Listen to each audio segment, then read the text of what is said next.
So we'll see if there's anybody home.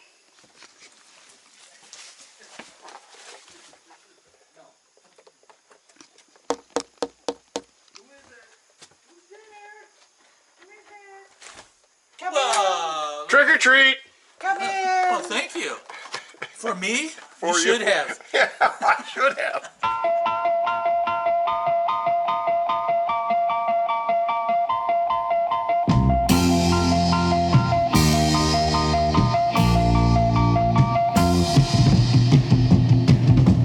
I've been thinking of her again. Her memories linger deep. I wish that I could keep the times that we shared. Mr. Lee. Hello. Now, Mr. Nowak here. You know, what we're looking for is we need guidance. You know, Yeah. we're sitting here. We ate some pizza. We're drinking a few beers, and we can't construct this. We need a manager. We need a manager. And what do you do? You cop out on us. What the heck? No, he's here. He's with us. So that's Oh, okay. Yeah. Okay, could you direct us from Yeah. here on, because Just starting. it's turning ugly right now. Already turning ugly. Yeah, because nobody can remember anything. Well, that's a sad state of affairs, isn't it? Well, yeah, but you've probably been there a few times too, right? I mean, No, I don't think so. I can't imagine. Well, you know, one of the things that I think Roger or somebody brought up was, you know, how it all started. I mean, when did it start and where did it start? Was it in the practice room in the band room? yeah, actually, actually it was. And it was interesting because it was in the band room of the new high school. And it was really nice because the doors to the band room were right behind the drummers. And so, drummers have that certain thing. And we just go in there, and actually, Orville Jessup, he wouldn't even miss us at times. He was happy that there was no sound coming from the drum section, because it's like, he's going, I thought you guys knew how to read music, and we're going, no, we just whack away at it. So it kind of started there. And we did, from my standpoint, we didn't really have a drum set. We just had a kick. We had a kick drum, a hi-hat, and a snare, and that was it. And we had an upright bass. And an upright bass. We weren't even electrified at the time. Yeah, right. And the first song we tried to do was, somebody's going to help me out because I can't remember. Well, the ones I remember were Wipeout and Secret Agent Man. And we did them instrumentally. We didn't sing them at first. What year was that? That was at a band concert, wasn't it? Yes. We did those that. What year? Tom said. Yeah. 66. We had three songs because, as a matter of fact, I have the original program, Yeah. and it was Secret Agent Man, Wipeout, and what was the other one? Telstar. That's right. It was, or yeah. Or was it the Alka-Seltzer song? Oh yeah, No the matter what Alka-Seltzer shape. song is No a matter different what story. shape your stomach's Yeah, in. no matter what shape. Yeah. Now, but we helped the pom-pom girls move their pom-poms with that song, right? I mean, and we actually took that song to, there was an exchange program, and we went to Comstock Park. And we played, the whole band went there, and then we brought the pom-pom girls on, and we played No Matter What Shape. Huh. Yep, that's right. It's great that you guys remember these things. I was going to say. Actually, I'm making this up. Oh, okay. Well, are you making up the part about Jessup? Because he wasn't the band director at the new high school, was he? First year he was. First year we were there. That was when, I can't remember. It was his that. last As Bill year. Mills came in. Yeah, it was his last year. Okay. They actually hauled him out because he just couldn't hack it anymore. It's like putting up with give people noisemakers and try to make music. And, I mean, you got to give a guy credit like that because I think he worked with the 6th grade band too. Oh, yeah, didn't he? and Yeah. the Tonettes. And the Tonettes. He had to be a hero to stand up in front of that conglomeration of sound. Yep. Anyway, I thought maybe we should take just a second and say who's here. First, we've been listening to Dick Nowak, our drummer, and Tim McLaughlin, another drummer, but he ended up playing bass. And I'm Roger MacNaughton, keyboard. And on the camera over there is Tom Speerstra. And this is a special treat, we're listening to Dick Lee, who is on speakerphone, and he lives in Cuyahoga Falls, what is it, Ohio? Ohio. Yes, Ohio. Geography. Border. I went to Lowell. Yeah. I went to Over the border. So anyway, how did it all begin? And Dick, you gave a nice opening part of it. Yeah. But we needed another person. We absolutely did because nobody dared sing. Right. So we had to find somebody who wanted to sing. Now I think, did we bring Terry in first? Yeah, Terry was part of it. Terry, another band member, he played the tuba.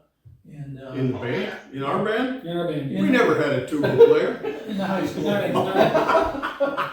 Yeah, it wasn't working even at that time for rock music. Yeah. But nobody would sing. I think Terry tried to volunteer to sing, and I think he was going to try to sing "Kicks" by the All Revere. Paul Revere and the Raiders, I think. And We never did that song. no, because There's a reason why. yeah, it was because Terry was better cut out to be a rhythm guitar player than a singer. What was it, 65 maybe, when you guys got together in the I practice don't room? know. Tim, you were in high school then. That was my first Were you year. freshman? Yep. Yeah. So it would have been 65, 66. Correct. 66, 67. Well, we made the record in Made 67. the record in 67. Yeah, and the Showboat was July of 66. July 66 was Showboat, yep. Yeah. So then it must have been 65 or sooner. Yeah, that's what I was It would thinking. have been I fall, thought it would have was been fall of 65. 65. Okay, The only thing I'm going on is my graduation year. That would have made me a freshman when I joined. That would have been 66. 65. 66, 67, 68, yeah, 65. 65 Fall of because 65. when did Lowell High School move into the new My building? class was the first class in, so that'd be 65. Yeah, right. Tim's That- class. Roger, your class was the first class in, wasn't it? Yes. Yes, we were 2 years behind. I thought we were Roger. the first class in. No, that's right. We were the biggest class We were the biggest class. at that time.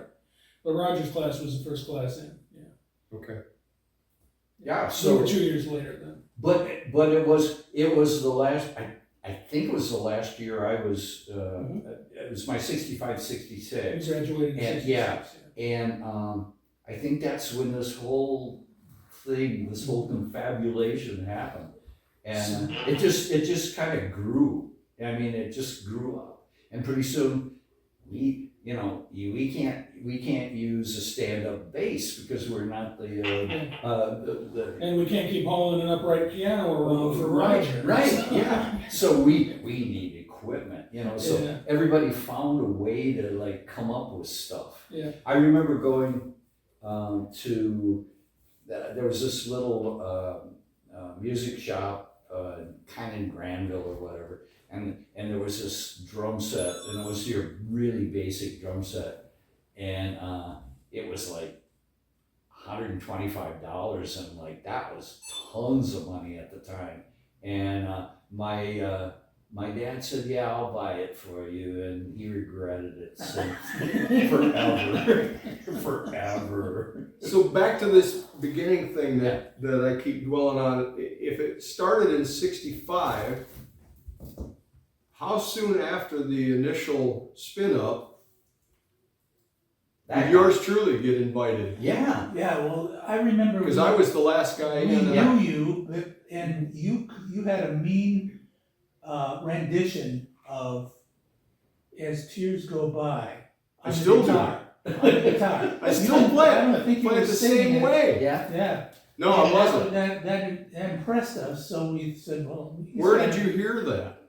Well, we knew, we kind of knew you. Maybe it was through Tim. No, you walked in with a guitar and said, "Stand back, listen to this." No, I didn't. No, I never you said really- it. I never you did. said, "Who's this guy?" No, I think DeWitt brought me in. Oh, he could be, yeah. Because we were pretty good buddies. Yeah. I think DeWitt brought me in. Yeah. But it had to be real quick after you guys formed.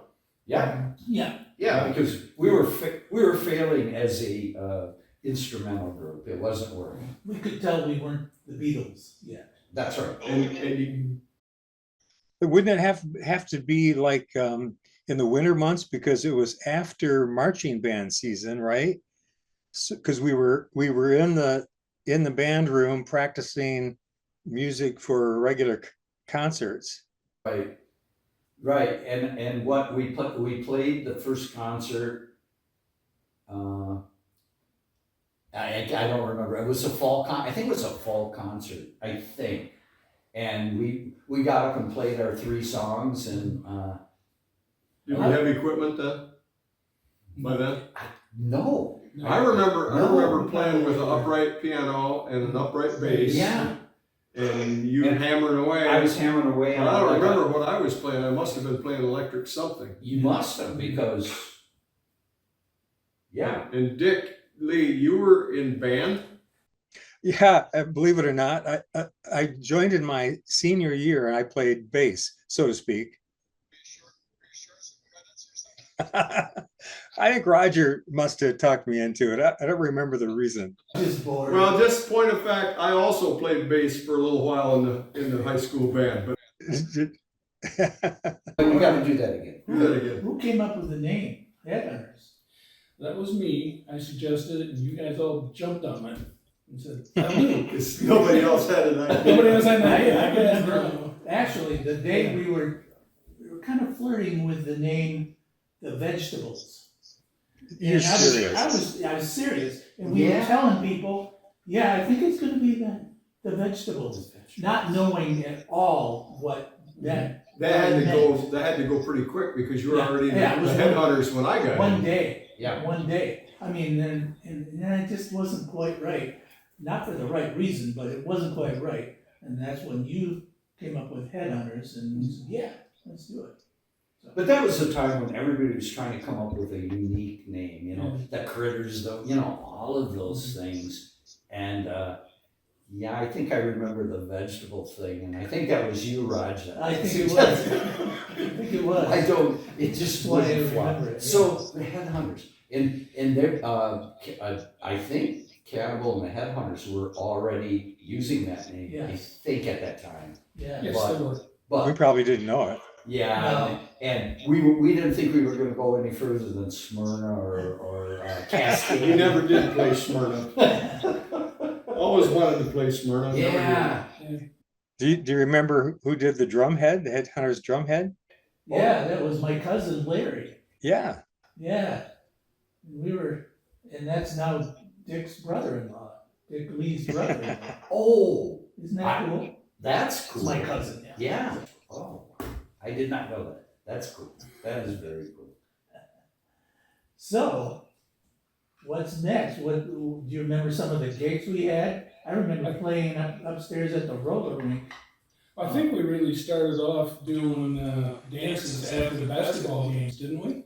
That was our go-to bread and butter. that was- Almost every basketball game, as I recall. Yeah. Not in Actually, football games. we did a gig for the Lions Club for their lunch. Yeah. I That's think that was that might have been the very Was first. I there? I don't think so. Huh? Yeah, I don't it think was- so. We got out of school to go up there. Yes, that ruined my perfect 3 years of perfect attendance. No. I think you're right. I had to you're take right. that afternoon off and go play that. And me, I'm going, geez, we're And- getting and out of school. Do That's you good. remember how much we got paid for that gig? Oh, Lunch. $5. It was $5. $5. Did they pass a hat for that? Probably. Total. I mean, that was total. When that, Dick Lee, when did you become manager of this Band of Thieves? I have no idea. Yeah, I have no idea. I mean, I remember the band room practices and stuff, but I don't remember the first gigs. So I'm not sure that I was a part of it at that point. Well, you were close to the beginning. Yeah. Yeah. Yeah. But I sort of remember Dick coming in and looking around and going, he said, "You guys need help?" No, it wasn't exactly like that. He says, Or maybe it was like, you guys need help. yeah, yeah, it was more forceful. And we're going, well, he must know something we don't Yeah. know. So, And the paint was good. I like the way Dick Lee put it in one of his writings. He says he found out he was pretty good at bossing people around. Yeah. Remember that in your, I, in yeah, your genealogy? Yeah. Yep. that's very true. yeah. In our high school yearbook, for Dick and I went to school, or we were in the same class, and in our yearbook, when you get to Dick Lee's picture, the motto is, "You couldn't find a better manager anywhere." Okay, I'm going home and look that up. Did you write that, or? Yeah. No, we didn't. We didn't get to edit either. No, we were kind of going, does he get a cut of the $5 that, you know, those managers get like 15%, and we're figuring, well, okay, so you're gonna get 55 cents of those $5, and you know, and then the rest of us are gonna divide out that $5 we got from the Lions Club. Well, wait a minute. There's expenses too. There's travel expenses and insurance and all kinds of other stuff. We were in a talent show in Fruitport, as I recall. That's- Fruitport, that's what it And there was. was a list of about 40 contestants, and we were contestants number 1.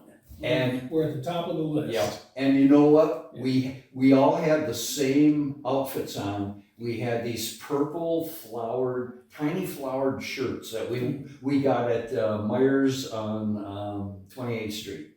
Yeah. Yep. I remember that really well. And I think eventually we added the bell bottoms to it. And it was hard to find those color purple bell bottoms. They weren't purple, they were like burgundy or something like that. But Speaking of vehicles, you know, your station wagon was often a transport vehicle too. Right. oh yeah. And Yeah. As a matter of fact, bringing us into 1966, when we backed up the Vogues, a national group, I remember somebody, I think it was you, that painted the Vogues wagon. Volkswagen. Yeah, on the side of the, oh my gosh, that was a week. We were major stars in Oh, Lowell. yeah. Oh, Yeah, it was probably one of the better things ever. My dad said, go ahead and paint on the car. But way back then, grocery stores would paint on the windows, hamburger 39 cents a pound, and they used this kind of I don't remember what it was called, whiting or something like that. It was supposedly able to be washed off from things. There for a long time, our red station wagon was advertising the Vogues because it left kind of a little thing on it. Yeah, that's right. And then, Do you remember how we got that gig? yeah, Dick Lee got us our gig. Well, Didn't he? he was part of it, but what happened was we lost a battle of the bands to the plague. Right. The actual prize for that, winning it, was the band had to play a gig at the fairgrounds in Lowell on the next Friday, and that happened to be Showboat Week. Well, the Vogues came in and rehearsed at the Showboat on a Monday, I think. Sundays. Yeah. And they found out that the band that the Showboat had hired couldn't play their rock music. And so they needed some band with guitars, and you know, so, Good, bad, we or said, otherwise. we could do it. Yeah. And Dick Lee kind of schmoozed everybody, and the next thing we know, we're backing up a major recording artist. Well, didn't we have an audition for that too? Weren't there a couple of other bands that auditioned? I don't recall, I think it happened that summer. I think they were desperate. Yeah, I they think were, they needed yeah. some, because the band that always played with the showboat, there was a trombone and a Yeah. trumpet. Yeah, and there was a- small orchestra. Yeah. Yeah, I remember I was standing between Bill Doyle, I think, and somebody that represented the Vogues. I don't know if it was Bill or whoever, because I didn't know them yet. And they were talking about that and having a conversation, and the Vogues guy said, yeah, but that won't work. That's nice, but we need a rock band. And Bill said, well, we paid for this band, and they're all ready. They can do whatever you want. And Vogue said, no. And I raised my hand. I was standing beside him, as I remember, and I said, I know a band. Does anybody remember what we got paid for backing up the Yeah. Vogues? Did we get paid? I don't I remember. don't think we mean, did. I don't think we did. I don't think so. we got paid. And we were out the money that our parents paid to get tuxes for us. Oh, Yeah. yeah, Molly Wetman. Oh, yeah. Molly Wetman gave us a deal on our Oh, tux. did she? She gave us a deal on them, and we were pretty stylish. I mean, No. we had the Paisley sport coats or whatever, jackets or whatever you call them. Yeah, we were looking pretty good. Didn't we have two sets, or did we wear the same one, sweaty as they were? I can't remember. I don't remember either. I think we just had the one set of clothes. It was blue paisley or something like, and it had kind of a I don't know what to call it, kind of a hillbilly collar or something like that. Well, or a We bow. did a photo shoot at your house. That's right. Yeah, so we could And that also was on include that barrels. I picture. mean, Yeah, it was my dad's. It was he made a raft out of a boat dock or a barrels. swimming dock, right? Yeah. Oh, that reminds me of your dad was the scoutmaster in Lowell. And that's why we got to rehearse all those times at the scout cabin, and that was, Yeah. those were great times. But I think there were some calls by the guy across the river. He had the Hereford farm, and we started getting some like backlash because we were making it noisy and his cows weren't giving milk. Herefords don't give milk, right? You're making that up. Yeah, no. The guy was complaining because we were scaring his cows. The milk part, no, but I mean, so. But yeah, he was complaining. So, You all came down to the showboat dock on Sunday night and and kind of showed your stuff, and they approved it. And then on Monday morning, we met at the gym or sometime on Monday, met at the gym at the high school and rehearsed with them. Remember that? I do. That was that that was the old Riverside School, wasn't it? yeah. The Riverside gym. Yeah. I remember getting a phone call from Dick Lee that said, get your stuff and get down to the showboat dock immediately before we lose it to somebody else. They were other people were making noise about wanting to do that. I don't remember who it was. Might have been the plague, wasn't it? Well, they wanted Probably. to do it, obviously, but they were committed to that. Oh, that's right, because they had a play, because they won the Battle of the Bands. They had to show up for that down at the fairgrounds with the cows and stuff. I remember sitting out in the sun on the showboat dock trying to learn Vogue's music. Right. Yeah. And Huey or Louie or whatever the Huey. alto guy had to show me how to play a D and an E together. Yep. I slide from the D up to the E because I'd never seen that E fingering at the 4th fret before, or 3rd fret, or wherever the hell it is. I still don't know. But yeah, I can remember he didn't know how to play guitar, but he knew how to do that. So he didn't know how to play drums either, but he was explaining to me, don't you know how to do this? Yeah, And yeah. and he's going like, and I'm going, I don't know, you know, but we powered through. We really powered through on that, you know. That was the famous trip to the Mr. President where we got thrown out. Yeah. Who was That's right. I think it was Dick Lee was diving off the second deck into the No, it was right. Terry and I. That's where the bows were staying for the week. Yeah. That was considered the best Yeah. accommodations at the time in Grand Rapids. Yeah, Short of the back of, yeah. that's right. There was a back. We used it. I want to dig back into the treasure trove and have Tim tell us about the time. I got you on camera. Wave at me. Yeah. Yeah, he said. Have Tim tell me about the time that the lights got real bright at the scout cabin when we were practicing, and then the smoke swirled out of the back of your amplifier. You remember that? I do not remember that. Yeah. Oh yeah, they had some Must kind have of. burned out a tube because the only amplifiers had tubes in them. What kind of amp did you have on that? Remember? I've got the tag at home to this day. I saw it this morning when I was digging through some Was stuff. that a Kalamazoo bass or what was it? It might have been a Kalamazoo amp. Yeah. Yeah. Just a rectangular box is what it was. We're practicing away and the lights got real bright. And I kind of went, what the hell's going on? And about that time, everything quit. The smoke was swirling out. It was funny. Well, we got it fixed because I used it after that. Yeah, we got some reimbursement from the city of Lowell for that. Only you would know that. You know what? We didn't see any of that, Dick. Where did that money go? Yeah. Reimbursement? What are you The talking about? treasury. Yeah. I think it all went into equipment, didn't it, Dick? We just kept putting it back into the group, and Yeah. saving it. I think that's how we paid for the record, wasn't it? The record. Record? Yeah. We made a record? Segway. I was not involved. No, Dick was away at college. Yep.